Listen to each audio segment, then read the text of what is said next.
The term fake news is a reality we in the business grapple with and fight every day. We fight to protect the integrity of the news we present.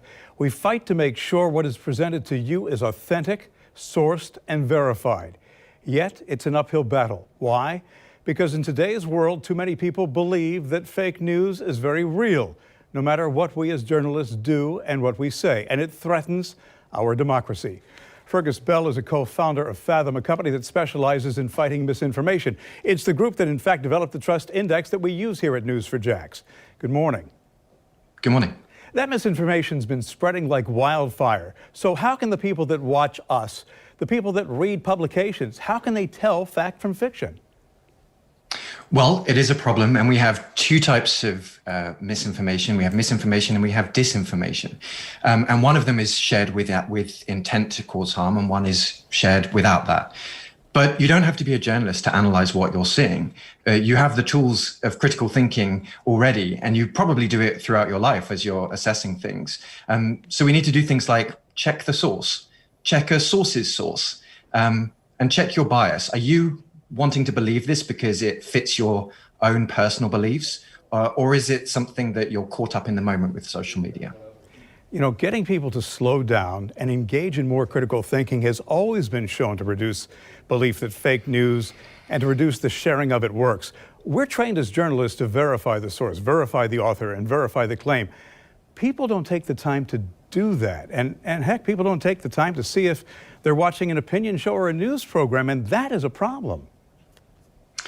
It is. And that critical time, that critical moment of just slowing down as you're assessing something before you reshare it or before you pass it on to a friend or family member is the difference here. Because something that you're passing on, if it's on something like social media, which is public, other people are going to see, and they could be directly impacted, even if you understand the reason why you're sharing it. Gen Z, with their penchant for social media and memes, young people are interacting with a new and dangerous internet space. How do we change their culture and their thinking? I think we have to stress that what you share on social media, what you put out there on digital sources is real. You may see it amongst your friends within your own ecosystem, but the actions that you take have real life consequences. We've seen elsewhere in the world that people have died because of misinformation that has been shared on social media. And so there is a direct impact between what you do and what happens in the wider world. Promotion of the phrase fake news will have lasting implications for democracy around the world. Press freedom, because of the global laws enacted in the wake of this rhetoric, will be difficult to overturn. And that fake news term, coined by President Trump, has been adopted by foreign leaders worldwide. So how do we counteract that and convince the people who used to trust us to regain that confidence? And the spin and disinformation they're fed from so many politicians every day are not true, and they're being led like blind sheep to information slaughter. I think we have to put control back into the hands of the individual.